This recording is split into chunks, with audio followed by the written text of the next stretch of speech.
He cleared the most impossible game in human history, but the price for that win was brutal. His body gave out, getting erased from reality. Waking up, the nightmare was just kicking off, and that's where it gets crazy. He respawned in a world where the tower is real, tossed right at the bottom like some random newbie. The universe handed him the ultimate cheat code, hitting a 100% success rate on any upgrade. Trash drops became weapons forged to take down gods. Upon awakening, the hybrid Demon King class, those stats shattered the logic of the entire system. Wanna see him wipe the floor with the elite? Drop a like and subscribe. Everything kicks off with a massive livestream of the Tower of God's Supreme Tournament, where player Subai is trading blows with the final boss of floor 999. In the chat, some random guy tells another to zip it so they don't break God Subai's focus. Smashing the keyboard and mouse with zero mercy, the MC's hands move at physics-defying speeds. The crowd huddles behind him, super nervous, until someone shouts the good news. The boss's health just dropped to a mere 10%. On screen, the avatar is giving the big bad a beatdown, making damage numbers rain everywhere. Zooming in on the clash, the character, a white-haired warrior, takes him on in a pure one-on-one. This demon boss, refusing to take the L, glares at the player and drops that classic villain line, "You really think you can handle me, punk?" Without missing a beat, the character replies that if the gods step in, he'll wipe the floor with them too. And today, the boss is going down. Blade in hand, the avatar charges up that final strike, glowing like he dumped all his mana into one skill. That hit was so cracked, it took the big boss out for good. Cheering wildly, the crowd loses their minds, yelling that someone finally cleared floor 999. Subai stands up with his fist in the air, feeling like the absolute MVP, thinking he's built different and the only one who can wipe the whole tower. But out of nowhere, his victory smile turns into the face of a guy who just stubbed his toe on a table. We see the MC's silhouette flying backward like he just took a massive punch. Slumping into his chair all twisted, he writhes in pain while his friends rush over to see what happened, clueless as to why the gaming god is crashing hard. As the PC screen cracks with a victory message, someone screams in a panic to call 911. Amidst the chaos, the crew can't believe the guy just clocked out of the blue. One of them points out the tragic irony of beating the game and his own life at the same time. Subai's consciousness floats in a digital limbo, hearing the boss's laugh. He's super confused, wondering if he just bit the dust and what on earth is at the end of this tower. Cutting to a woman teaching the class. She explains that the Tower of God spawned on Earth 10 years ago and flipped the whole world upside down, throwing humanity into an era of superpowers. She keeps rambling, saying the world now has monsters, demons, you name it. But despite the danger, the tower hands out top-tier loot, and humans have already climbed 99 floors. The lore explains that thanks to tower items, humanity leveled up big time in a short span. Tech took a massive leap. She asks the room if they're ready to face the Tower of God or if they're gonna chicken out. With a dumbfounded look on his face, the MC just sits there, while another student gets all hyped up. Suddenly, he's bewildered, looking around and thinking, wait, didn't I just game over? Next to him, some buff dude yells that he wants an SS rank crystal to become an absolute beast in combat. A skinny kid roasts the big guy, telling him to chill because in 10 years only 10 of those crystals ever showed up. The guy claps back that dreaming is free, while the MC just sits there, frying his brain over this whole tower thing. Everyone is buzzing with hype. One already picked a class, another dreams of being elite, and a third points out you can only change classes at level 10. As the backstory reveals, the country is the Yan Nation, and getting into the tower is no joke. You gotta be an adult and pass a training course. A light bulb goes off in the MC's head and he thinks, hold up, isn't this that game I was addicted to? He starts connecting the dots about the classes and crystals. Looking at the scoreboard saying the highest reach is 499, he realizes he might have transmigrated into a world where the tower is real, but everyone is kinda noob. Our guy gets all smug, figuring that if he cleared floor 999 in the game, he's gonna be a total god here. The teacher tells everyone to quiet down because the moment of truth is here. She warns them to mentally prepare to receive their teleportation crystal. The teacher hands a glowing pebble to a student and tells him to crush the thing. The kid, super pumped, grips the crystal and shouts for the tower to get ready for him. Chuckling, she wishes him good luck, while another student celebrates holding the crystal like it's the World Cup trophy. Subai stares at his crystal and tells the tower to bring it on. He vows that this time he's reaching the top no matter what. Gripping hard, the MC's hand crushes the blue crystal, turning it to dust. Inside a digital space, a welcome message pops up, but then the system throws an error, saying there's already a registered account. The MC thinks, oh snap, if my old account works, I'm set for life. Sadly for our gamer, a giant deleting data warning shows up. The system says compatibility failed and wipes everything, leaving the kid salty because he lost his progress. The system then reboots everything and drops him in the beginner city. The MC recognizes the spot instantly. It's where noobs buy their first rags. Out of nowhere, an unread message notification pings. The MC finds it weird, wondering who would text him at a time like this. Reading the message, it talks about the reward for clearing floor 999, a supreme item called the Clock of All Things. Our boy almost has a heart attack out of sheer joy seeing he scored a supreme item. He's dying to know what this clock actually does. As the lore explains, items have rarity colors. White is trash, gray is mid, then green, blue, purple, and orange, which is legendary. The item window shows that the Clock of All Things has no level requirement, and the effect is simple. Upgrade. It says it upgrades anything with a 100% success rate, but it costs a little fee. Back in the city, the MC finds the description kinda vague, and since he has zero gear, he decides to walk around and check out the town. He follows the smell of booze to the tavern, wondering if the owner still remembers him. The system drops a notification that the Yan Nation gets a 10% stat buff. Some big-eyed girl mentions the drink is great for boosting HP, while a drunk guy brags he's climbing the tower today. Standing outside, our MC wonders if the buff is from the clock, but realizes this little push is going to be essential so he doesn't get bodied right away. All of a sudden, the clock pings, detecting items to upgrade. His short sword and cloth shirt, both white and painfully trash. Curious, the MC stares at the floating screen, wondering if he can actually buff these items that feel like they're made of cardboard. The display shows the sword can gain points in every single stat. The kid freaks out with joy seeing the success rate is 100%, meaning there's zero chance of failing. With greedy stars in his eyes, he's already picturing turning this noob set into divine armor. His smirk screams that he's about to break the system. Except, right then, the system hits him with insufficient funds. The MC freezes, remembering he's completely broke. Stepping into the bar, he decides his top priority is making bank. After all, in this world, cash is king. The shot shows the Tower of God, a massive structure piercing the clouds, covered in floating rings, looking totally otherworldly. We see the players in the starting zone where they only get 7 days of protection. The lore warns that if you don't change classes in a week, you're out. Showcasing the pure panic players are begging for class crystals. People are literally on their knees crying that they don't want to get kicked out. Inside the packed tavern, the MC walks up to the bartender and turns on the salesman charm, says he's got some cocktail recipes to trade. The owner, a blonde elf, gives him a "who is this clown" look and asks if she heard that right. He confirms it and offers the recipe for a rare beast blood wine. She doubts him, but acting all cocky, he asks for a pen. Handing over the pen, she warns him that if it's a scam, she'll smash his head in. The MC, cool as a cucumber, guarantees it's the real deal. Without wasting time, he jots down the recipe and drops the price tag, 5 gold coins, non-negotiable. The owner agrees, but threatens him again, saying she'll test it, and if it's garbage, he ain't leaving alive. The MC just says, relax. Flashing a sly look, he thinks to himself that this recipe is child's play, and he knows way better ones. 5 minutes later, the elf is staring at the red glass, looking like she just witnessed a miracle. She says the drink is pure beauty. Already hyping it up, the crowd starts bidding on the drink, offering copper scraps. The MC just watches, grinning from ear to ear. The owner smacks the table hard, telling everyone to shut it, announcing that the glass belongs to her. Without a second thought, she downs the glass in one gulp, Viking style. Leaning on the counter, the curious MC asks, "So, is it approved?" The elf licks her lips, loving it, and asks how many recipes he's got, saying she'll buy the whole batch. Our guy flashes that deal-sealed smirk, saying he has 5. He offers a buddy discount for 20 gold for all of them. She digs his vibe and says she likes his style. She tosses the money bag right into his hand. The lore explains the currency. 1 gold equals 100 silver, which equals 10,000 copper. The MC grips the cash super stoked, figuring 20 gold is plenty to start playing around with the clock upgrades. As a nice bonus, the owner hands him a free dagger so he doesn't leave empty-handed. He's caught off guard by the quality gift. Popping up on screen, the window shows the dagger is green, high quality, and packs some solid damage for a beginner. He thanks her and says he's got stuff to do. She yells out that if he gets more recipes, he better bring them to her. Waving over his shoulder, he tells her she can count on it. The elf watches him walk away and mutters that the kid's a smooth talker. Outside the tavern, the MC draws his new dagger and decides it's time to spend. Step 1 is buffing displayed. The screen shows the upgrade will grant some monster stats, but it takes 10 hours, unless he drops 720 silver to make it instant. He thinks it's pricey, but time is money, and he needs to get strong fast so he doesn't get booted from the tower. In a close-up, his finger smashes the confirm button with zero hesitation. The system chimes in that the cash was spent and the upgrade was a hit. The dagger is now glowing brighter than neon. With the juiced-up weapon in hand, the MC feels like Rambo himself, figuring clearing floor 1 is gonna be a walk in the park. Facing the tower, he wields the dagger and shouts that it's showtime. The scene shifts to some players fighting over scraps. One screams that the rabbit is his, looking like a total playground brawl. 3 grown dudes surround a tiny rabbit, and one of them announces he's having rabbit for dinner tonight. Walking up judging them, the MC asks why it takes so many people to kill such a dumb critter. He strolls off into the forest, dropping the fact that rabbits give 0 XP. A nerdy girl stares at him, shocked by his guts. Panicking, she screams for the crazy guy not to go there, warning him it's a danger zone. The MC glances back, completely missing what all the drama is about. In the blink of an eye, the absolute madman steps on some creature's tail. He wanders into the brush, completely blind to the giant snake slithering around. The level 1 wind serpent lunges from the trees, trying to bite his head off. Screaming her lungs out, the girl warns him it's a wind serpent, fully expecting him to drop dead. Our guy grips his dagger and thinks with pure disgust, that's it, barely even a warm-up. With a ninja-like move, he thrusts the blade and slices off 25 damage from the snake. The other players are left with their jaws on the floor, clueless as to how he killed the beast so fast. One of them points out it happened in a flash. Running over with her friends, the girl asks how he pulled that off. The MC, playing humble, says it was nothing, just a light tap. Glasses girl gets all worried and warns Subai to stay sharp, because if the wind serpent lands a crit, it's instant game over. Her friend agrees, reminding them their gear is trash, and if they get wiped, they're done for. Moving swiftly, the MC tosses a copper coin into the air, looking cool as hell. He thanks her for the heads up and flicks the coin to her, telling her to take it and stay safe. Right after that, he turns his back and walks off. Watching Subai bounce, the girl thinks he's insane, while her friend, laughing hard, complains they helped the dude just to get the cold shoulder, betting he won't last 5 minutes. As he heads deeper into the forest, the MC figures that player traffic is way lower outside the safe zone, just like he thought. Out of the blue, a giant black snake with red eyes lunges from the shadows, out for blood. The MC raises his dagger's blade to dive straight into the fight. Agile like a cat, he lands a solid hit on the snake, dealing another 25 damage. After the strike, the snake turns into dark dust and drops a copper coin, which the MC catches midair. He looks at the coin and sees it's exactly like the Tower of Gods game, but thinks leveling up this way is slower than dial-up internet. Right then, multiple glowing-eyed black snakes spawn from the trees, completely surrounding the MC. Not even flinching, the kid faces the swarm with a mocking grin, draws his dagger and challenges them to a brawl, saying he'll give them exactly what they're asking for. In a flash, the MC dashes forward, unleashing a flurry of strikes, slicing up every snake in his path at an absurd speed. A notification pops up on screen announcing the 10th season has started. All beginner zone records just reset, and there's crazy luxury loot for anyone who beats the pioneers. Deep in the woods, the MC grips his dagger super hyped, thinking that since the season kicked off, he's got to speedrun his level ups. Flashing a confident smile, he realizes that with the divine clock of all things item, nobody is stealing his first blood rewards. Out in an open area, players chat about the new season, trying to guess who will snag the first clear, but one guy says it doesn't matter for irrelevant noobs like them. 3 players are talking and one claims the East Region prize is going to one of the 3 big rich families. Another agrees, mentioning he saw the Lin family daughter flexing a full legendary set. The dude points out her outfit costs millions and she even rolls with high-level bodyguards. Glasses girl and her friends accept reality, saying that ain't their problem and go back to hunting rabbits, patting each other on the back near a dead critter. Back to the brawl. The MC spins his dagger and slices 3 snakes at once in a master stroke. Having dispatched the monsters, he lands firmly on the ground. Suddenly, an energy aura wraps around the MC and the system congratulates him for hitting level 2, making him the 83rd in the region to pull it off, rewarding him with a dark iron chest and 2 stat points. The kid celebrates, stoked to finally level up and score a reward chest, thinking this whole setup is awesome, but the hype doesn't last, because he checks the leaderboards and is stunned by how many people are already level 2. Noticing the rank 1 player is almost at 3, he realizes he wasted time studying the clock, but swears this lead is just temporary and he'll be the one having the last laugh. The MC reaches out in front of the chest, ready to open it, super curious about what's inside that dark iron chest. Popping the lid, he gets a basic cloth armor and 30 coins. Genuinely surprised he managed to score some gear too. A screen pops up asking the player to pick what he wants to upgrade. Holding the dagger in one hand and the armor in the other, he ponders what to focus on, concluding that since early bosses hit weak, it's better to dump everything into attack. The system shows it's upgrading the refined dagger and asks him to select the quantity, capping out at 8 times. Our guy's finger smashes the confirm button on the virtual screen. A prompt asks if he wants to confirm the upgrade, warning it'll cost 50 copper coins. System chimes in with congrats, announcing the upgrade worked, and he now holds a refined dagger +1. Thinking fast, the kid decides to just go for the max upgrade all at once. He calculates it's gonna cost a fortune, but decides he can afford it. The screen confirms 7 upgrades will cost 9 silver and some change. Without flinching, the MC hits confirm. He smirks holding the blade as the system processes it all, shooting light rays everywhere. Announcing total success, the system congratulates the kid on his brand new refined dagger +8. The status window reveals the dagger has turned into a killing machine, with physical and magic attack stats sky high and a speed bonus. Analyzing the glowing weapon, the MC notes that only the first upgrade tweaks the base stats, the rest is pure raw damage. Out in the forest, he slashes the air leaving a yellow trail of light testing his new toy. Satisfied, he sees his total attack is near 100. Even as a common weapon, it's rivaling rare gear, proving his clock is way too OP. With a mischievous grin, he declares it's time to raid the first floor and dashes off, telling the boss to get ready to meet its maker. Lore states the boss only spawns 10 times a day, and the one who kills it gains tower access. Competition is fierce and only the fast secure a spot. The MC stops in a rocky clearing, feeling like he found the perfect spot. Suddenly, he hears the sounds of a brawl happening nearby. Getting worried, he wonders if someone arrived first and picks up the pace, yelling that he won't let anyone steal his kill. The fight is intense, with a group of adventurers clashing against goblins. One screams to kill them while another begs for help, because mobs are spawning from the ground. Hiding behind a rock, the MC watches the skirmish, and is blown away by how much money these guys have. Noticing their gear is strictly top tier, but Lin Yu-chan girl shows up and the MC's jaw drops at her rare set, making his +8 dagger look like a butter knife. She orders the squad to regroup and hand out potions quick, with one of her lackeys confirming the command. Leading the charge, the crew pushes forward out for blood, screaming to attack. A blonde guy next to Lin remarks that at this pace they'll hit the first floor in no time. But Lin stays serious, warning him not to sleep on the other rich families because the competition is coming in hot. Quickly, she notices something feels off. At the sound of a rustle, the pink-haired girl snaps around and demands to know who's hiding in the bushes. Stepping onto the rock, the MC drops a casual hi. The blonde guy immediately calls him a level 2 noob and asks what team he belongs to. The kid answers that he's a lone wolf, telling them to keep fighting because he's just passing through. Lin Yu-chan glares at him suspicious, saying it took them half an hour to cross the forest with a fully geared squad, calling BS on him being alone. Tossing out a good luck, the MC tries to slide out quietly, waving as he backs away. The blonde guy points at him screaming it's a trap, accusing the MC of trying to use them as bait to steal the boss. Getting pissed, the girl orders her squad to stop healing and focus on the MC, commanding them to take him down by force. She refuses to let anyone snatch her first clear from right under her nose. From a top-down view, we see Lin's squad closing in while the MC just stands there. The kid grips his dagger, complaining this is so annoying, not getting why they dragged him into their mess. Sporting a villainous smirk, the blonde guy mocks him, asking how a noob dares to resist. He tells them to finish the boy fast, so the boss lady doesn't miss her chance. The goons obey and charge, but the MC just smiles and says he'll play along for a bit. An arrow tears through the air right at the MC, who preps his dagger for impact. With a ninja reflex, he dodges not 1, but 2 arrows shot his way. Holding her crossbow, the pink-haired girl is stunned, clueless as to how he blocked that. 2 goons rush him with swords raised, yelling to finish the job. Smirking slightly, the MC mockingly wonders if that's all they bring to the table. In an acrobatic leap, he flips over the enemies, slashing them on the way down. The warriors are terrified by his speed and let out a scream like they just saw a ghost. That blonde guy watches the whole thing with his jaw unhinged, screaming there's no way this is real. Panic spreads fast. One of them yells that the noob dropped everyone and calls for a retreat. Standing tall and cocky, the MC admits they're tough for noobs, but warns them that taking him down is gonna take way more work. He dashes in and strikes 3 enemies at once, landing absurd crits that chunk their health bars. With several guys floored, a surviving goon complains about the damage while the rest scream in panic to run away. Furious, the blonde kid points at the MC and tells him to back down, asking if he even knows who he's messing with. glaring back coldly. The kid replies he couldn't care less about their status and warns that if they block his path, they're gonna get hurt. The guy is left speechless, stuttering from pure rage. Out of nowhere, the pink-haired girl yells, telling this Zhangfei guy to shut his trap. He runs over to her, calling her miss, while the MC just stands back and watches the drama. Stepping up with a serious face, Pinky proposes they make a deal. Still holding his dagger, the MC faces the group with a smirk, repeating he doesn't care who they are, and that getting in his way is asking for trouble. In the clearing, he looks at the girl and her downed goons, showing some interest and telling her to spit it out. Internally, the girl analyzes the MC, realizing that reaching this spot solo and fighting like a demon means he's built different. She extends her hand, saying that since they already threw hands, they might as well get acquainted, and asks him to name his price. The blonde guy complains, outraged. They're giving a solo player the time of day, but she tells him to shut it and asks if he can guarantee the mission's success if things go south. Turning away, the MC says he'll let it slide, promising not to attack anymore, but in exchange he wants a protection fee of 1 silver per head, calling it a fair price. Blondie loses his mind and yells, asking if the kid is crazy or hit his head. The MC stares at the group and says that's the price for their lives, asking if there's a problem. The girl tells Zhangfei to shut up again. She tosses 3 gold coins to the boy, saying the change is a token of friendship, and suggests they add each other.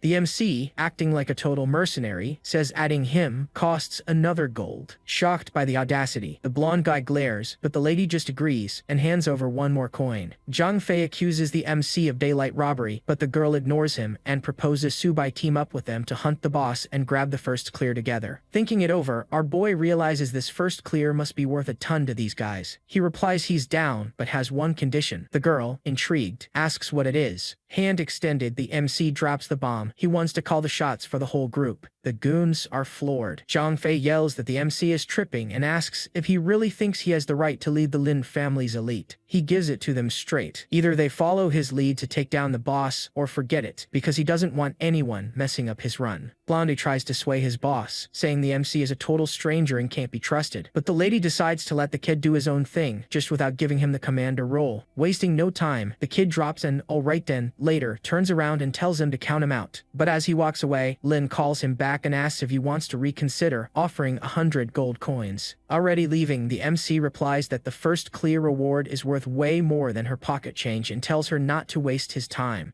Zhangfei starts mocking him, saying the kid is dreaming big, thinking he can solo a world boss, and Lin Yuchan agrees, saying even she can't guarantee a win, let alone a solo player. Cut to the MC, who's just chilling on a rock down by the river. With a little smirk, he opens the menu and figures that since he's got cash in his pocket, it's time to tune up the gear he snagged earlier. The screen shows the common armor is at level 2, but to skip the 10-hour wait, the system charges a mere 1,650 silver coins. Since patience isn't exactly his strong suit, the MC decides to skip the wait and hits the button to spend the cash. Eyes closed, the kid sees the purchase confirmation and feels the power surge, with his strength, agility, physique, and spirit instantly spiking. Now with his armor maxed out, the MC opens his stats, seeing his HP crossed 300, which makes him way more confident about tanking the boss. Back at the tavern, players are chatting about how the rookies are going full throttle, and one guesses the first clear is about to drop. Wiping down a glass, the bartender wonders if the Yan Kingdom has any shot at claiming the Tower of God record this year. A customer complains that last year they got completely bodied by some monster from the Pharaoh's kingdom, and wonders when an SS rank will finally spawn in their lands. The MC blitzes past some goblins, thinking he's got a race against the clock to secure that first clear. Hitting the brakes at the cave entrance, the kid is shocked to see someone beat him to the punch. He strokes his chin, takes a sniff of the air, and recognizes the smell of stealth powder. System lore explains this powder hides a user's scent, but it only works on weak mobs and is totally useless against strong beasts. Realizing it's a cheap version of the powder, the kid notes there are too many rich players in this game, guessing that stuff costs a fortune. Inside, a squad is putting the beat down on some goblins while a giant orc boss watches from his throne, and the MC just stays hidden taking notes. Sneaking past the mobs, he thinks he lucked out. The boss is still chilling, otherwise he'd have to wait an hour for a respawn. One of the guys from the Revel squad spots the MC and asks his boss, Wang, if they should block the kid. Playing it cool, Wang Zishi, some rich kid from a famous clan, replies not to worry about it, says the boy is rolling solo. On the flip side, Li Yuran, another snobby heir, calls the MC crazy for trying to snatch what's theirs.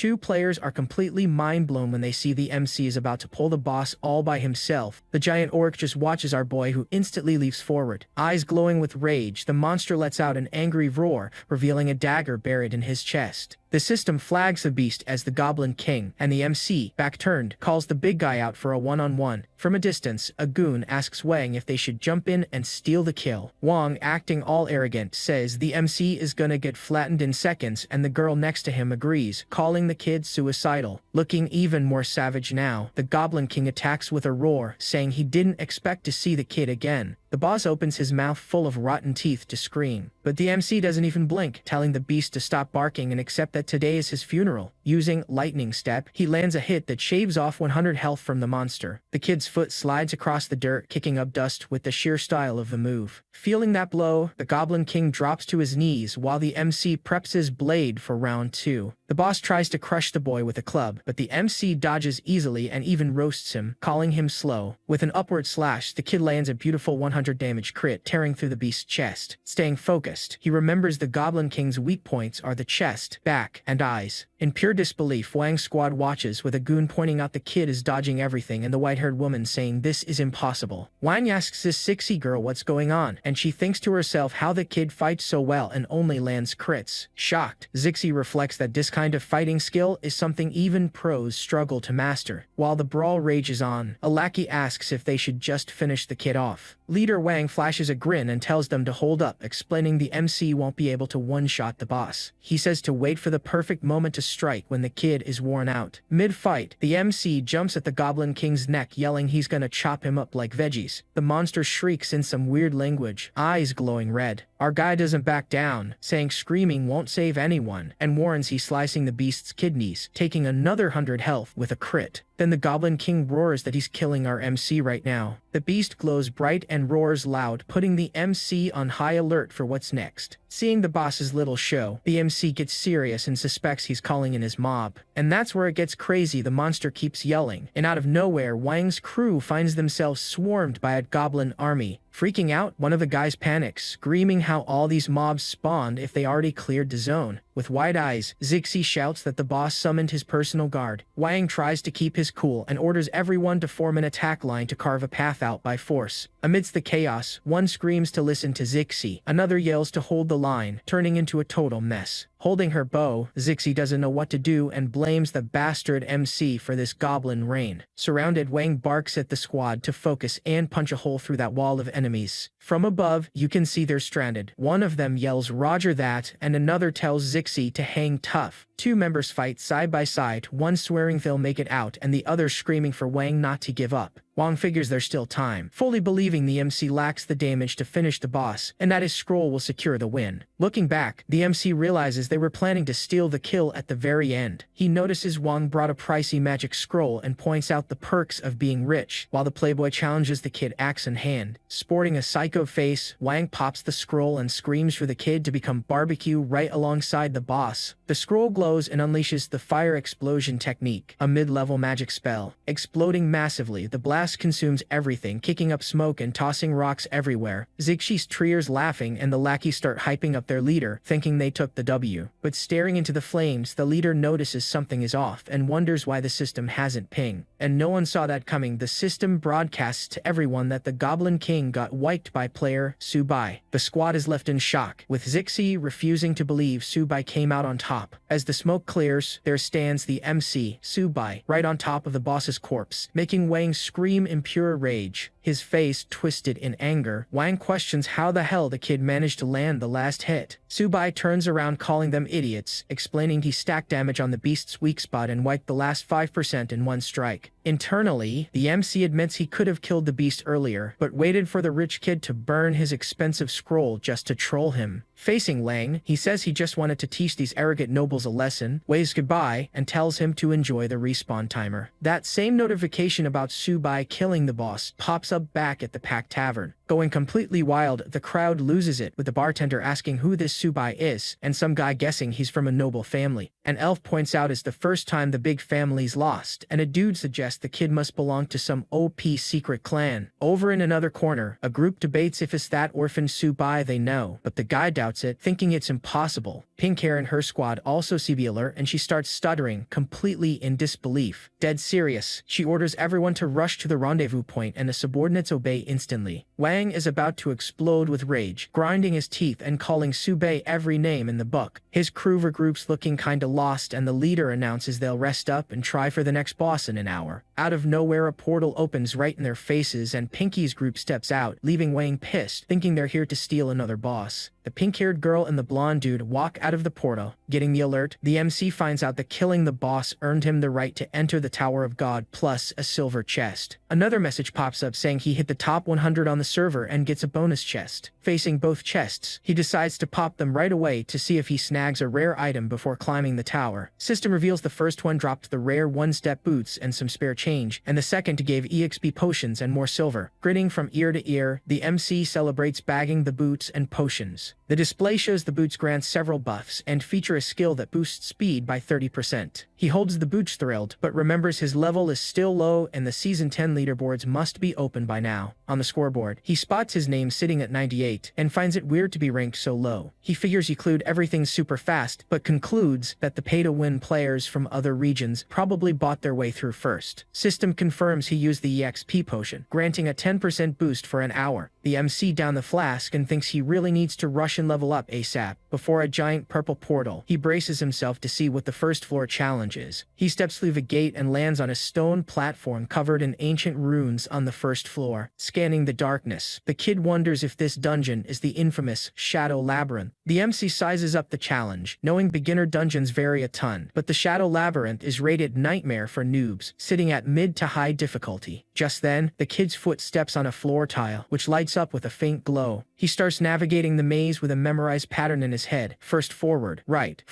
then right, and forward again. Running down the tight corridor, the MC notes the pattern is the same as always, thanking God he didn't forget the way out of this place. Suddenly, a creepy hand with huge claws bursts from the ground, almost catching him off guard. From a magic circle, a black beast with red eyes and a massive tongue lunges at the MC, who lets out a startled yell. The kid comes face to face with the ugly creature and wonders if that's a man-eating ghoul. System window pops up confirming it. It's a level 3 man-eating ghoul, normal type. Undead class with the sharp claws skill. Gripping his dagger, the MC enters combat mode, recalling that these mobs are agile and hit hard, so he absolutely can't let them surround him. The boots glow as he triggers the skill to slide super fast across the floor. Dodging the monster's strike, he lands a perfect counter. The screen flashes crit an instant kill, making the MC think they're a breeze one-on-one. Another ghoul tries to act smart jumping from above to catch him slipping, but the kid was already in his fighting stance. With a ninja reflex, the MC intercepts the beast midair, and the system calls another crit as the monster gets dusted. The notification pops up showing he gained 40 EXP and a +4 bonus. Bathed in light, the MC stands there receiving system congrats for hitting level 3 and scoring 2 free stat points. That satisfying little window pops up screaming, "Level up!" Checking his stats, now showing Subai at level 3 with everything updated, he realizes the king's EXP finally pushed him over the edge. The MC keeps moving through the maze, stepping past tiles glowing blue and red on the dark floor. Scanning the setup, he gets that the tiles lead to different paths. Red is hardcore mode and blue is a walk in the park. Without a second thought, he steps on the red, choosing violence because the kid knows tough missions mean fat loot. The boy walks down a long, gloomy hallway lit by torches toward a giant door with a red circle glowing under his feet. Over in the Yan Kingdom, at the Chu Dynasty Guild HQ, a woman tells the president that Mr. Jumsai is crushing it. The white-haired, goatee-rocking Joe Wang, guild founder, counters that a good start guarantees nothing. The real winner is whoever crosses the finish line with the prize. Smiling and sucking up, the woman says the apple doesn't fall far from the tree. She adds that with the president's setups, the Rookie King title is in the bag for Mr. Jumsai. Zhou Wang looks kinda annoyed, thinking these people are way too naive. Facing the window, the president explains that the Rookie King is someone who grinds through blood and sweat, not a title for someone spoon-fed by their parents, and the woman quickly agrees. Shooting a serious stare, he drops that he hopes he won't be disappointed by the result. Back in the dungeon, the MC is in the thick of the chaos, dispatching 3 mobs at once with fatal crits that send them packing instantly. As the bodies hit the floor, EXP notifications rain on screen. 40 points plus a 4-point bonus for every beast killed. The window shows the kid's progress bar at level 3 sitting at 8,500 out of 10,000 EXP. He looks at his glowing blade, thinking it hasn't even been half an hour, and the loot inside the tower is already absurd. Seeing the monstrosity turn into light dust, he figures he finally cleared the whole room. All of a sudden, the floor turns into a glowing dance floor shining purple, yellow, and blue, leaving the MC totally surprised. A gray panel pops up and he realizes he found a secret room, thinking it's a massive find and that picking hard mode definitely paid off. Riding a light platform up like an elevator, the MC steps in curious to see what's hidden inside. Once he hits his destination, the kid's face shifts into pure shock. He comes face to face with a massive horde of ghouls and wonders why there's so many of them again, counting over 50 beasts. Wasting no time, 3 ghouls lunge straight at him, primed for the attack. Surrounded by the nasty mob, the MC dashes and weaves through the strikes, moving with insane agility. The lore explains that half an hour later, the kid wiped the floor with the mobs. System sends its congrats announcing the MC hit level 4 and scored 2 more free stat points. Alone in the empty room, staring at a red puddle, he celebrates finally leveling up again. Another window pops up saying he cleared the secret room with an S rank, absolute perfection, earning of gold coin and 1,000 bonus EXP. Checking his level 4 stats, the MC laughs seeing the boosted numbers and decides it's time to face the big boss. He glances at the season leaderboard, sees Joe Jungsai in first place, but realizes nobody has taken down the boss yet. The MC's foot triggers a red magic circle on the floor which starts glowing bright. With the giant stone door opening, the kid walks into the darkness leaving the mess behind, promising with a smirk that he's gonna update the boss record. Paused at the dark passage entrance, the MC grips his dagger, ready to face whatever is lurking inside. He steps into a colossal hall lined with dragon statues, the famous first floor boss room of the Tower of God. Sitting on a stone throne, there's a massive minotaur with flaming horns, but a bunch of ghouls come sprinting out to jump our guy. Dagger in hand, the kid yells at them to quit stalling and bring it on, because he doesn't have all day. In a split second, the MC becomes a blur and dodges the strikes from the swarming ghouls. Sliding across the floor, the boy ignores the trash mods and taunts the Minotaur, calling the big boss out to play. In a scary close-up, the Minotaur's red eyes flare up, showing he wasn't having any of that taunt. The window drops his stats. Minotaur, Elite Boss Level 5, 55,000 HP and 3 skills, including Charge, Stomp, and Berserk mode. The MC smirks and remarks that the monster is still as cold and cocky as ever. Wasting no time, the kid leaps into the air with his blades, ready to launch his assault on the big boss. With surgical precision, he lands his dagger right on the Minotaur's horn. Finally standing out, the boss grabs a giant axe that starts crackling with energy. The Minotaur slams the ground with full force, sending a massive shockwave across the whole room. To make things worse, 2 gargoyle statues decide to wake up and join the brawl. The MC flashes an excited grin seeing the stakes rise, thinking things just got interesting. Using his crushing charge, the Minotaur rushes the kid, who's currently boxed in by the gargoyles. With crazy agility, the MC dodges the Minotaur's charge, blitzing past him like lightning. Exploiting the opening, he triggers the vacuum trail skill and lands a crit that shaves 150 HP off the boss. Things get tight again, with the MC pinned down by the Minotaur and 3 flying gargoyles. Even cornered, the boy doesn't lose his edge, and knows they don't stand a chance of taking him down. In a slick vertical panel, the MC spams vacuum trail to unleash rapid strikes on the gargoyles and the boss at the same time, lighting up the whole scene. Advancing fast, the Minotaur tries to land a heavy punch on the kid, who's already prepped for it. From a top-down view, the boss smashes his axe into the floor, creating a shock ring, while the MC jumps to clear the blast. The Minotaur roars engulfed in flames, proving he's genuinely pissed. In a heavy attack, the boss leaps using heavy charge, coming down hard, and the MC wonders why he's already sweating so much. Staring down the strike, the boy calls the boss a dumb bull, telling him he's still a hothead just like always. With a quick move, the MC triggers the blink skill and spawns right next to the Minotaur's face, asking with a grin if he doesn't recognize an old friend. He grips his blade tight, saying he'll gladly jog the monster's memory. Landing a perfect shot, the MC hits a crit that chunks 1,000 HP from the boss. Even wounded, the Minotaur doesn't quit, and the boy finds himself swarmed again by 2 flying gargoyles. Taking advantage, the kid uses the trash mobs to farm some experience, gunning down the gargoyles and securing that EXP bonus. A notification congratulates the MC on hitting level 5 and snagging 2 free stat points. wrapped in a golden aura. The MC celebrates finally leveling up. He checks his item screen, pops the boot skill, and figures he's just one step away. Yelling activate, the MC's boots start glowing, shooting out crackling blue energy. With his speed boosted, the kid moves like a blur, leaving trails of light as he dodges the Minotaur's strikes. Frustrated, the boss roars, completely unable to track the MC's speed. The Minotaur starts glowing with a red fury aura, and the boy notices the big guy popped his berserk mode way too early. Our MC says he'll have to play for real then, as the boss gets engulfed in blue and purple energy. The big bull starts looking all over for our guy. Popping up right behind him, the kid smirks and asks if the monster was looking for him. In a swift move, the Minotaur tries to strike, but a notification shows the berserk buff just ran out. Vaulting over the Minotaur's head, the MC announces he's right there. He unleashes a hail of rapid dagger strikes, tagging the boss multiple times in a row. Standing right in front of the bleeding Minotaur whose health is draining, the MC says he's still as dumb as ever for wasting his fury so early, adding that now he's just meat on a chopping block. The kid declares it's game over and he's got no time to play with a stupid bull. With one final strike, he lands a crit that deletes 3000 HP from the Minotaur. Stunned by the hit, the boss goes blank-eyed, drooling that red liquid. Dropping his axe, the Minotaur crashes down. A notification congratulates the player for beating the Minotaur boss, clearing the first floor, and scoring a ticket to floor 2. Then another prompt pops up congratulating a player named Lin for an S-rank first floor clear, a flawless run bagging 10,000 bonus EXP. And, to wrap it up, a final alert congratulates him for getting the first boss clear of Season 10, handing over a golden chest, an EXP orb, and 50 gold coins. A notification window pops up saying he finished in 58 minutes and 59 seconds, shattering the first floor record and bagging 50 gold coins plus 10,000 EXP. Smiling, the MC notes it wasn't too shabby. He remembers back in the day he'd speedrun it in half an hour, but right now the focus is hoarding resources and experience. Meanwhile, somewhere else, a massive explosion goes off showing things are really heating up over there. Holding the 10,000 Calamities Annihilation Cannon, this guy Joe Junkai praises his dad's weapon, but complains it costs an arm and a leg to fire, otherwise he'd be way faster. Rocking a maniac face, Junkai laughs and declares it's time to start the bombardment. Out of nowhere, an alert congratulates player Su-Bai for breaking the record and clearing the first floor. Junkai is left in shock, refusing to believe someone actually pulled that off already. The season leaderboard pops up on screen, with Su-Bai in first place, followed by Junkai and some girl named Lin Mengxuan. Furious, Junkai screams that time is impossible. He accuses the guy of hacking or cheating because there's zero logic to it. Back in the city, the crowd gossips about the wild news. A woman yells for everyone to look at how Su-Bai's level spiked and took over the top spot. Right in the street, folks debate where this monster came from, reminding each other the last one like him was Li Jingxian a long time ago. They conclude the Rookie King title is already locked in. At the guild headquarters, President Zhou Wang demands to know who this mystery record breaker is. His assistant tries to smooth things over, mentioning his son, the young master, also did great. Yelling back, the president states a loss is a loss, period. Terrified, the assistant points out there are still 9 floors left for the kid to flip the script and aim for Rookie King. Wearing a scowl, the president orders an immediate background check on whoever just shattered the record. Seeing Su-Bai's name, the pink-haired girl Lin texts him accusing him of stealing the boss and the record, but quickly invites the MC to work for her family. Standing near the portal, Lin admits to herself that, at the end of the day, they definitely underestimated the guy. Facing a golden treasure chest, the MC knows this is first clear loot. Chuckling, he demands a perfect grade piece of gear, otherwise it's an insult to his stats. Popping open with a blinding flash, the chest lights up the whole room in gold. Our boy is stunned, wondering if the chest actually dropped the perfect item he wanted. From the glow emerges a golden hoe with a black handle, leaving the MC completely clueless about this joke. The system drops a congrats for earning the perfect grade item, the golden hoe. Resting the hoe on his shoulder, he laughs, recalling this item is legendary and super handy in the late game. He also spots an EXP orb that'll help him level up. Wasting no time, the MC crushes the orb in his hand, unleashing that golden energy. System confirms he popped the beginner orb and pocketed 60,000 EXP. Another alert pops up saying he hit level 6 and scored 2 stat points to spend. Checking his boosted stats, the MC figures he leveled up right on schedule and decides it's time to tune up his gear. Without a second thought, he taps the upgrade button on the screen. The The one-step boots got buffed, but it'll take 12 hours. The system offers to double the speed or charge a hefty fee to skip the wait. Pointing at the display, the MC picks the priciest option instantly since money is no object for him. Deducting the silver, the system finishes the upgrade instantly, spiking his stats. Hyped about the new numbers, the kid celebrates and decides to run it back to get even stronger. The screen flashes another success with fresh bonuses added to his boots. Another 6,400 silver goes down the drain to skip the timer again and secure that stat boost. Popping up, the status window shows Subai at level 6 loaded with HP, mana, and attack power to spare. Looking over his equipped gear, the MC chuckles, feeling like things are finally looking pristine just the way he likes it. He grips the black card that serves as his ticket to the next floor. Ticket in hand, the MC turns to the portal and announces it's time to climb. Strolling toward the purple gate, he sets a bold goal to clear the first 10 floors in 24 hours. Stepping through the rift, he drops into a massive wasteland called the Naka Desert. System confirms his entry into the Naka Desert and warns that current progress is at 0. A 1-minute countdown kicks off, telling him to gear up because the first monster wave is incoming. Blocking the sun with his hand, the MC complains that surviving 10 waves is way too slow and decides he needs to speed this up. While the MC is distracted, a beast bursts out of another portal, kicking up dust. It's a level 3 sawtoothed wizard, and the system reveals it packs bite and poison skills. Surrounded by the lizards, the MC groans that this sluggish pace is ruining his record time. Blade drawn, he charges in, saying he'll have to take the initiative since they're moving like turtles. In a lightning-fast strike, the MC sends 3 lizards to the grave at once, with brutal crits. Congratulating him on clearing the first wave, the system tells him to wait a minute. The MC thinks it's ridiculous having finished in under 2 minutes. Spotting the next batch on the horizon, he decides it's still not fast enough and he needs to hustle. The special effect of the one-step boots gets triggered by the system. With his speed turbocharged, the MC obliterates several lizards in a flash, determined to shatter all his past life records. 2 alerts pop up. The second wave is history, and the countdown for the third has begun. Another 2 messages confirm the third wave is done and the fourth is cooking. Clearing the fourth wave super fast, the timer starts ticking for the fifth. The fifth wave wraps up and the 6th wave countdown starts right after. Inside the boss room, the MC stares down a giant werewolf and asks if the doggy is gonna surrender already. He strikes the beast's chest with everything he's got, yelling, "Steel Slash," to send him packing. Standing with his foot on the defeated boss, he receives his congrats and the ticket to floor 3. Showing on the window, the Desert Fang, a level 6 elite boss, now has 0 HP. System drops an S rank for a flawless battle and hands over 11,000 bonus EHP as a gift. The MC gets crowned as the first to clear the second floor this season, scoring a golden chest and more gold. Another window displays the absurd time of 29 minutes and 42 seconds, shattering the historical record and yielding more loot. Out in the wasteland, the MC gazes at the glowing open golden chest, curious what treasure he'll bag this time. The system chimes in that he scored the bound purple gold armor, a perfect grade piece of gear. Detailing the armor, the screen shows heavy defense, high health, and an auto HP regen that is pure OP goodness. Giving him choices, the system offers to buff the bonus stats or uncap the gear's level completely. The MC decides to upgrade just once for now, figuring if the item level gets too high, he won't even be able to equip it. Costing 1 gold coin, the system confirms the armor is successfully +1. Whistling in awe at the new armor, the kid complains the little stunt cost way too much. Geared up and proud, he thinks this is what a perfect item looks like, laughing because the rest of his set looks dull next to this glow. Popping another EXP orb, he hits level 7 and gains more points, feeling like 50,000 EXP was a solid return. The status screen displays level 7 Subai with his top-tier items, and he decides he's ready for the 3rd floor. Walking toward the dark portal, the kid cries over the 100 gold coins he blew and says he needs to get rich ASAP. Stepping out of the rift, he arrives at a place called the Silk Cave, which is the 3rd floor of the tower. In the pitch black, he comes face to face with a swarm of red-eyed bugs making creepy noises. Grinning with his dagger ready, he sprints at the monsters, calling them beauties. Cutting to the 1st floor, that other guy fires the giant cannon at a minotaur to test its firepower. The minotaur roars in agony, getting caught dead center by the explosion and smoke. Alerting the player, the system states the minotaur bit the dust and hands over the ticket to the 2nd floor. The window shows it took him 2 hours, 25 minutes, and 30 seconds to wrap it up. Sighing in relief, the adventurer mentions it was exhausting, and he got lucky the boss didn't go full berserk. He's taken aback seeing the glowing sword he just scored as a reward. Congratulating him, the system reveals he obtained the exquisite longsword, a rare weapon. Gripping the blade with a smirk, the warrior flexes, asking who else could pull a rare weapon from a silver chest. His joy dies fast when he reads the global announcement that Subai already cleared the second floor, securing another W for the Yen Kingdom. Absolutely livid, he screams, asking how that's possible, yelling that 29 minutes is sheer madness. Falling to his knees, the guy admits he's still too weak and wonders who the hell this Subai kid is. Somewhere else, the MC vaults over a giant spider, ready to teach these mobs how to really level up. System broadcasts that Subai broke the third floor record in 25 minutes and 45 seconds. Now on the fourth floor, the Crimson Flame Desert, the MC faces down several lizardmen primed for a brawl. Another record shattered. Subai cleared the fourth floor in 22 minutes and 23 seconds. Down on the fifth floor, the Misty Swamp, the kid beats the brakes off a giant monster crawling out of the water. And boom, another notification. Fifth floor cleared in 19 minutes and 58 seconds. Back in town, the crowd goes wild over the news. Someone shouts, he cleared 3 floors in an hour, wondering if the guy is a genius or an actual god. Others debate if the floors are too easy or if Subai is packing an epic weapon, since even the guild leader's son took his sweet time. Cutting to a strategy group meeting, several warriors are chatting it up. A woman named Pei Lingshui remarks that this Subai character is a pretty interesting dude. Blonde guy Si Nantien replies it's more than that. He explains the kid has zero background and was strictly mid in school. Suspecting he found something OP in the tower, Nantien shares his theory, but Pei counters that epic gear is ultra rare even for their elite. Another member accuses Si Nantien of already eyeing the kid's weapon,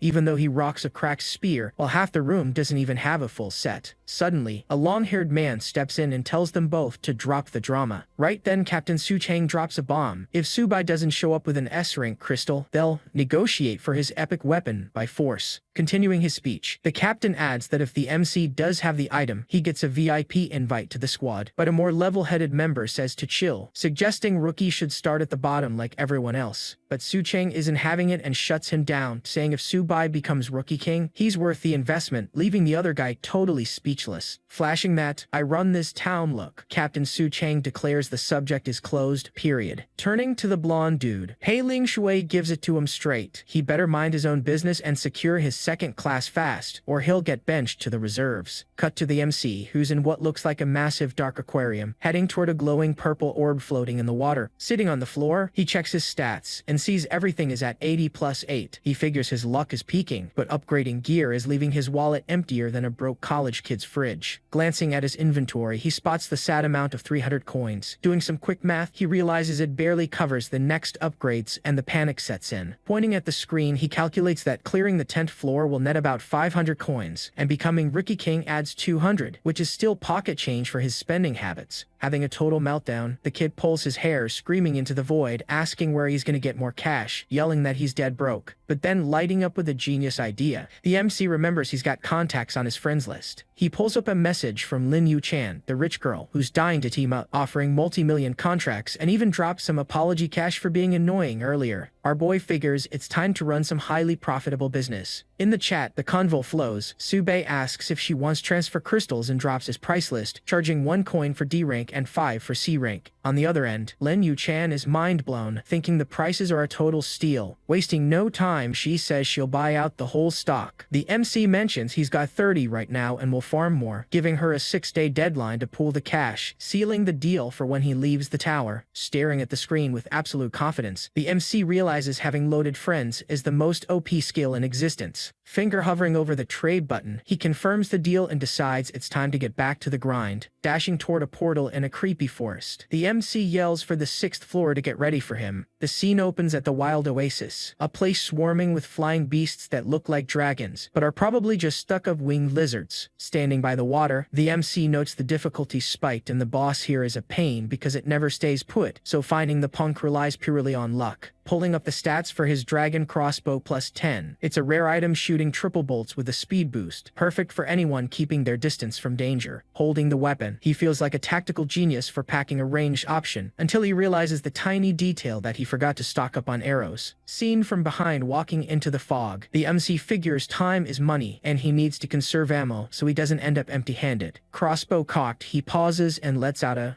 sensing the chaos heading his way. Suddenly, he's surrounded by red-eyed Black Panthers popping up like they planned the gank in a group chat. 3 energy bolts materialize on the weapon. Flashing a slick smile, he says these beasts are gonna make great target practice. Ripping through the air, the bolts fly straight at a panther, which barely opens its mouth to roar before eating the damage. Moving with cat-like agility, the MC shoots in every direction while the panthers try and fail to turn him into a snack. In a dramatic close-up, his face shows pure focus, proving he ain't here to play games. Spraying energy bolts non-stop, he snipes the jumping panthers like he's starring in an action movie. Standing amidst the mess of defeated mobs, the MC lowers his weapon and remarks the performance was way better than expected. Crouching down, he figures he can recycle the arrows a couple of times and plans to sell the leftovers to Lin Yu Cham later. Down by the river, he gets ready and deduces the boss must be following the current north, playing the ultimate nature detective. Then, the kid just starts sprinting across the water like it's concrete, completely defying physics. With a half smirk, he thinks the sound of a waterfall is the ultimate clue he found the right spot. Gliding over the water, he smiles and says, "Found you," oozing confidence. Hitting the brakes on the shore, he spots a squad of fishmen armed with tridents. The camera zeroes in on the monsters, revealing a massive leader and 2 smaller ones, all looking like they woke up on the wrong side of the bed. Checking the monster's stat sheet, it's a level 9 amphibious fishman packing bite and harpoon toss skills. Nothing too fancy. Crossbow primed for the kill, the MC announces his shift just started. Swimming and fast, the fishmen get greeted by a hail of energy bolts from the MC, leaving absolutely nothing to chance. System chimes in that the mob drops some coins and a B-rank crystal. He rushes to grab it before it despawns. The display confirms it's a transfer crystal for the warrior class, which fetches a solid price. Holding the loot, the MC chuckles to himself, thinking the drop rate in this zone is an absolute dream. Snapping a pic for the chat, he texts the boss lady saying it's for a warrior and asks what she's paying. Reading the text, Lin Yu Chan realizes this kid is a literal farming machine. Trying to be fair, she offers 10 million or 100 gold coins. Being the hustler he is, the MC demands an extra 100 grand in cash to seal the deal, and she accepts instantly. Sprinting across the water while shooting, the MC thinks making bank like this is way too easy. Out of nowhere, he slams the brakes and spots a purple streak in the sky, wondering what on earth that is. Flashing a smile like he hit the jackpot, he recognizes the sound and knows the boss just spawned. Bursting out of the water with a growl, a giant blue demon fish wielding a golden trident appears, but the MC doesn't even blink. The screen IDs it as the Oasis Fish Demon, a level 10 elite boss, rocking 80,000 HP and heavy strikes. Looking totally bored, the MC clicks his tongue and remarks the thing is ugly as sin. Gliding over the water, he warns the boss he's gonna play around a bit before sending him to the grave. Letting 3 bolts fly, the kid watches the big fish charge with its trident, dying to crush the invader. Straight into the beast's jagged maw, the arrows hit the target as it looked ready to eat them for a snack. Popping lightning step, the MC pulls a ninja leap, dodging the trident that blows up the water right where he just stood. While still airborne, he snipes the monster's forehead, and the system flashes 3 1000 damage crits, an absolute beauty. Pissed beyond belief, the boss hurls its golden trident at the MC with full force. Pulling off an acrobatic flip, the kid dodges the weapon cleanly. Aiming his weapon again, the MC thinks the monster is still as dumb as a rock. Zero evolution whatsoever. Rushing in, he yells for the beast to kick the bucket, charging up the final blow. Landing a dead center hit, the arrows trigger more massive crits while the monster shrieks in pain. Dropping dead into the water, the boss goes down while the MC just watches. Notifications blow up his screen. Boss defeated, 6th floor cleared, 7th floor pass secured, and an S-rank finish gifting him 5 silver chests. And it doesn't stop there. Bagging the season's first boss kill earns him a golden chest, gold coins, the Fishman Hunter title, and another broken speed record. Glancing at the screen, the MC laughs, admitting it took a minute, but the bonus chests totally make up for the delay. Staring down the 5 glowing silver chests, he expects some prime loot. The reward list pops up, packed with potions, coins, and some fish demon bracers. Complaining it's a weak haul for the effort, he decides the bracers will do the trick and opts to upgrade them on the spot. The system pings that 10 silver coins just vanished, making his wallet cry a little. Now the bracers are sitting at +8, packing solid defense and water resistance, locked and loaded. Strapping them on, the MC clicks his tongue and admits the stats aren't something to sneeze at. Standing squarely in front of the gate, he shouts. The 7th floor is his next stop. Fired up, he plans to sweep 10 floors in 20 hours to lock down that Rookie King title, no matter the cost. Then the system drops a bombshell that player Lin Mengxuan just snagged an S-rank Berserker class. The MC is shook, realizing the competition is getting fierce. Over in a guild hall, gossip spreads like wildfire that this Lin Mengxuan is engaged to the famous Immortal Sword Li, making her the top pick for the title. At another table, a girl argues there's no way she beats Subai, who's already on floor 7. But her buddy argues an S-rank class completely flips the script. Nodding along, the girl agrees her father-in-law probably hooked her up, pointing out some people just ride their daddy's OP weapons to the top. The scoreboard shows Suzy, our MC, chilling in first, followed by Lin and Zhou Junsai. In another corner, Zhou Junchai realizes he dropped to third and loses it, asking where all these cracked players came from. Glaring at the portal, he vows to turn things around on the 5th floor. Arriving at the 7th floor, the MC steps into the Shadow Castle, a spot with gothic vibes and a super heavy atmosphere. Once inside, he leaves with a flying kick straight into a giant black armored skeleton. Smashing the beast's back, he's thankful he remembered the skeleton's spine is made of glass, scoring a free crit. The scene cuts to Lan Mengxuan on the 4th floor, bringing her sword down on a mob of lizards. Wiping out the whole pack, she screams. She's not losing to anyone, completely out for blood. Over on the 5th floor, Zhou Junshai finds a fragment and celebrates like a kid in a candy store, ready to swap his class. Locking in the SS rank Gunner class, he feels like the king of the world as the new notifications roll in. Meanwhile, the MC is already on floor 8, running and gunning down skeletons like it's a walk in the park. Waltzing do the mobs, he hands out stabs and arrows with surgical precision. Sporting a winner's smirk, he calculates there's only 2 floors left to wrap this up. Lin Mengxuan is brawling a giant monster on the 6th floor, complaining she's lagging behind and swearing she'll catch up to first place. Hitting the 9th floor, the Nightmare City, the MC spots some freakish mobs and decides he needs to fly out of there because the place is just nasty. On floor 7, Lin Mengxuan squares up with the skeleton boss and screams Su Bei's name, swearing she's gonna catch him. The final shot shows the MC stepping onto the 10th floor, heading straight for a colossal demon boss. Facing down Nightmare Hermors, the MC smiles and says it's time for this nightmare to become a dream come true and secure his title. Dagger drawn, he rushes in, telling the boss he's got 0 time for small talk. Leaping straight through the boss's magic attacks, he yells that he's slicing this monster into pieces. Nightmare Hermors wraps himself in a dark aura, charging up a heavy strike. The monster roars about punishing anyone who messes with nightmares, but the MC is already at its feet, warning that Krusty move didn't work before and won't fly now, telling him to go to hell. With a rapid and deadly thrust, the kid pierces right through the boss's chest, leaving it in sheer disbelief, screaming that a nightmare is supposed to be unbeatable. The system drops that cheeky alert congratulating player Suzy for smashing the record and clearing floor 10, scoring another point for the Yan Kingdom. Popping up to rub it in everyone's face, another window reveals the total runtime was an insane 54 minutes and 23 seconds. And that's where it gets crazy. The loot rain keeps pouring, congratulating Su Bai as the first of the season to clear floor 10, handing him an SSS rank crystal and the Rookie King title. Gripping his prize, the MC reads off the ridiculous EXP and stat bus, laughing his head off because in his past life, he cleared almost 1,000 floors and never even sniffed this title. Standing before 5 golden chests, he decides to pop them all at once to see if his luck is still peaking. The first chest spits out the tiger sword, but he wrinkles his nose, finding the stats totally mid for his build. Next up is a loft treasure map, and now he's seeing the vision, thinking he can farm some absolute top-tier gear. Displaying an energy shield, the screen adds another rare item to his stash. From another chest pops the lightstone, and he cheers because that's gonna hide his gear's crazy glow and keep annoying stalkers away. Things get deadly serious when the Fire Dragon gauntlets drop, an authentic perfect grade item. Slipping the gauntlets on instantly, he thinks that, unlike the shield, these stats are borderline epic tier. The second he equips them, a blinding glow takes over, and he gets annoyed by how much attention it draws. Bringing up the status window, he checks his arsenal, featuring the new gauntlets and that OP clock of all things. Laughing to himself, he figures if he buffs these stats with the clock, every single punch is going to be an instant funeral for his enemies. Eyeing his inventory packed with silver chests, he decides to crack the rest open and flip everything for cold hard cash. System pings that he snagged some refined shorts of excellent quality. Then out pops a basic iron sword, the kind you can buy on any street corner. Another alert drops the moonlight earrings, one more excellent grade item. Dropping 20 small EXP potions and 5 gold gold coins. The system pads out his balance. Wrapping up the bundle, he scores the dark green boots, also sitting at excellent quality. Making sure everyone knows, the system broadcasts that Subai is the first to clear the 10th floor and is officially the Rookie King. A second announcement blares that he did it in just over 17 hours, destroying historical records and claiming the SSS rank crystal. Down in the beginner's city, the crowd is losing it trying to wrap their heads around an SSS rank crystal, remembering the last guy to get one is the current world #1. The hype is so unreal that two dudes literally start thanking the heavens and praying like it's a miracle. Over in the meeting room, the strategy group stares at their screens looking like they just saw a ghost. Captain Su Chang completely flips out and orders Pei Ling Shu to stick to the kid the second he leaves the noob zone, forbidding any screw-ups in the recruitment. Blondie seeing Auntie and asks what they're actually bringing to the table, since talent like that costs serious bank. Sparing no breath, the captain yells to offer the absolute highest tier, leaving the girls shook thinking it's for the elite squad. Confirming it's for the main roster, he says spend whatever it takes because bagging an SSS rank guarantees nobody will ever mess with them again. Rocking a dead serious scowl, Su Shang sums up that losing a genius like this is entirely off the table. The squad members start dreaming big, claiming with this recruit, the only team they'd lose to is the rank 1 squad. Pei Ling Shu nods and promises to handle the mission, dying to shut up their arrogant rivals. At the tavern, everyone is chatting about how the MC pulled all that off without even changing his class, leaving the whole room floored. Out of nowhere, the door gets violently kicked open, jump-scaring all the local drunks. Two guys jump up furious, drawing weapons and demanding to know who the punk is. Strutting and completely unbothered, the MC walks through carrying a massive sack. The regulars instantly start taking bets on how long he'll last before the bartender ends his whole career. Strutting over with her pirate vibe, the owner notes he was quick on the draw. Taking a seat at the bar, he orders a shooting star, catching her completely off guard since that's the secret house drink. A couple in the back is totally lost, shocked the owner didn't turn him into ground beef for kicking the door. She compliments his giant loot bag and he fires back saying her beastkin nose never misses. Smirking, she warns there's no discount, it's 1 gold coin, and once he finishes his drink, he's out. Chucking the drink, the MC scores bonus stats. While the owner grumbles he downed it like water and didn't even savor it. Stretching out, he acts all buddy-buddy and asks Sister Dana to set up a room because he's running on fumes. Someone announces that the famous Lin Yuchan just stepped into the building. Walking in with her guards, she looks relieved she made it before things went south. Approaching the MC, he just grunts and tells her to check the merchandise. Staring at the massive sack, the lady is completely blown away by the sheer volume. Up in the room, the guards are stunned, asking if it's a bottomless bag, and the MC confirms everything is on the table to trade. Ripping the bag open, a blinding golden light flashes the entire room. Hand resting on a mountain of crystals, he lists off dozens of stones ranging from F to B rank, and no one saw that coming. Holding up a red crystal, he flashes that slick grin and drops the bomb that there's an S rank mixed in. Almost having a heart attack, the guards scream in disbelief over how insanely rare it is. Handing the treasure over to Lin Yuchan, the MC tells her to name her price. The screen verifies it's an S-rank class change crystal for a magic scholar. Shaking in her boots, she stutters that she absolutely can't accept something this valuable for free. The camera zeroes in on her hand, gently touching the crystal like it's made of glass. Regaining her composure and dead set on buying, she asks how much this beauty costs. Explaining the rest goes for market price. He demands 10% in cash, the rest in gold, and hands her a shopping list to sort out. Smiling in relief, Lin Yuchan says buying stuff is exactly her specialty. Handing the list to a guard, the boss lady immediately orders her lackey to sprint out and get it done. Flopping onto the couch, the kid lets out a massive sigh like a huge weight just lifted. Getting back to business, Lin Yuchan asks for the price tag on the S-rank crystal. Being straightforward, she holds up 2 fingers and offers a clean 200 million in cash. The MC almost falls out of his seat, wondering if that rock is actually worth that much bank. She explains the price is completely fair for the rarity, and even throws in a mansion in Lingfeng City as a sweet bonus. Murmuring to each other, the guards note regular folks don't even dream of stepping foot in that city. Thinking it over, the MC concludes the offer is paying out way above expectations. For a second, our little MC just sits there deep in thought, but snapping up fast, he locks in the deal and asks if he can get paid in 7 days. Agreeing instantly, she whips out the contract ready to sign. Leaning over, he signs the paperwork while she watches completely thrilled. Contract sealed, they shake hands with that classic corporate courtesy. Catching that she has something else to say, the MC gives her the floor. She brings up that the whole world knows about his SSS rank crystal and drops an invite to join the Lean family squad. Flashing a smile, he dodges the question saying he's not planning on changing his class right now. Totally confused, Lin Yu-chan asks if he isn't terrified of getting robbed walking around holding that. Turning his back, he laughs and tells her to chill because he's got a plan and dips to the other room to crash. Walking past the crowd, the regulars gossip about the lady's kindness and heavily doubt this dude in noob rags is the legendary Subai. The debate heats up, with one guy calling another an idiot for not realizing he's in disguise to keep a low profile. Owner Dana stares at the mess and decides the MC is ruining her business and needs a solid reality check. Up in the dark room, her shadow looms right over the MC who is trying to catch some Z's. Glaring at the freeloader, she confirms this is where he was hiding out. Having zero patience, she kicks the couch to wake Sleeping Beauty up. Rubbing the sleep out of his eyes, he asks how Nana got in there. Complaining about the lost profits, she tells him to fix the mess downstairs or things are gonna get ugly. Smirking slightly, he reveals a handful of gold coins. Tossing the cash her way, he asks if that covers the headache. Catching the money looking super happy, she says it more than covers it since she absolutely loves solving problems. He warns her not to kill anyone, and she claps back that she isn't some psycho. The MC grabs her attention again, stating he's got a business proposition. Pete, she asks if it's another rare drink recipe. Whipping out a blue crystal that drops her jaw, the kid gets praised for his insane talent at finding top-tier loot. Holding the item, he drops the absolute bombshell that he wants to open the divine trial. Dana gets super curious, wondering where the hell he even heard about that. Cutting the chatter, he asks if he can just go in, thinking he's run this hundreds of times before, while she explains the reward is just a hidden class crystal. Gripping the crystal, the woman asks if he's absolutely sure, warning it's a one-time shot, and the item vanishes the second he commits. Staring dead ahead, the MC recalls failing this over 100 times in his past life, but swears he's not choking this time, and answers out loud that he's certain. Dana studies him for a second and, after a brief silence, tells him to set the trial up. She says, fine, if the kid wants to throw his life away, she won't stop him, but the MC tells her to relax, cause he's got a long life ahead and ain't planning on dying anytime soon. The camera focuses on the blue crystal, which suddenly starts cracking and shattering with a loud snap. Crushing the stone in her hand, Dana releases shards of energy and announces the real game is about to start. At that moment, the system pings that the divine trial has begun and asks if the player wants to enter, reminding him there's no turning back once he steps in. Standing right in front of the MC, Dana is centered in a magic circle that erupts on the floor, glowing bright and humming with energy. Turning around, she grabs the kid's arm and says if he's having second thoughts, there's still time, but acting all cocky, the MC asks, since when Nana became such a buzzkill. Pissed off, Diana yells, asking how he dares and tells him to get lost, kicking him straight into the portal with absolute pleasure while he screams in pain. Getting sucked into the energy vortex, the MC complains she used that same cheap move again. Watching the kid vanish into the rift, Dana wonders what he meant by again, and thinks that little punk brings a weirdly familiar vibe. The scenery shifts to a hellish landscape filled with rocks, lava, and a blood-red sky, where the MC is laid out on the ground groaning. Sitting up, he realizes he's finally back in the divine trial, totally recognizing